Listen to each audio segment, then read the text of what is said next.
Guys, it is Max here from the Goose Hummock shops, and today just a little continuation on our bucktail series. So I like to use bucktails in a variety of situations, mainly in the surf. If you have lots of sandy beaches, not a lot of rocks, these are proven fish catchers. I mean, our fathers, grandfathers, and even great-grandfathers have used these to catch fish well over 50 pounds, and they still work today. So today we have it on a nice curly tub, which is a Spro Grub. I think this is a 3/4 ounce jig head. And we're just gonna show you guys some little action of how it swims and how to work it, and some little tips and tricks. All right, let's get some casts in. All right, so this next retrieve is how I do it when I'm fluke fishing, or inshore fluke fishing.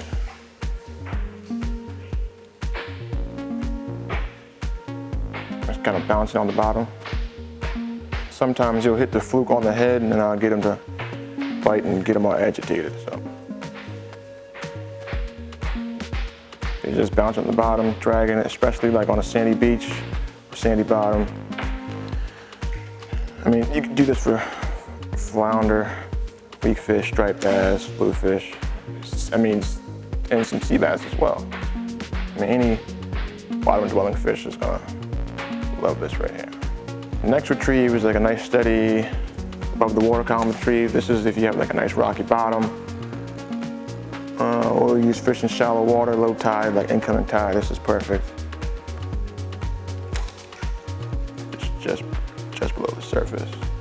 And you see how that tail is pulsating really nice. That's what you want. And sometimes when you're casting it, the tail can get caught up and right in the shank. So just beware of that, especially fishing at night.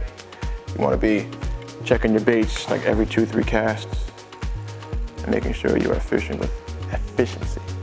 And then now we're going to go over to the Dartspin. So we'll take this off. Good old Dartspin. So this is what? The 5.5 inch Dartspin. And this is a nice little gold color. But I mean, any color works, pink, gold, white, whichever you choose. So these down the middle have a little slot for your hook. There's no need to pierce any extra holes. Right, put it on a hook keeper, right there, it's good to go. All right, make sure it's swimming straight, fix your hairs, and let's do it again. Nice steady retrieve. Notice how that spin on the back is doing what it's supposed to do. And yeah, I mean, your bucktail is very, very useful. This is probably the first lure I'm throwing in my bag when I approach a sandy beach that I fish a lot. This is one of my baits I call like a fish finding bait slash lure.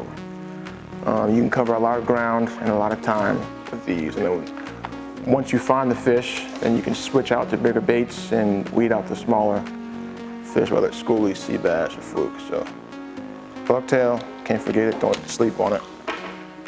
And very, very useful. Thank you guys for tuning in for part 2 of our bucktail series. Don't forget to like, comment, subscribe, and tune in for more juicy content. Thank you.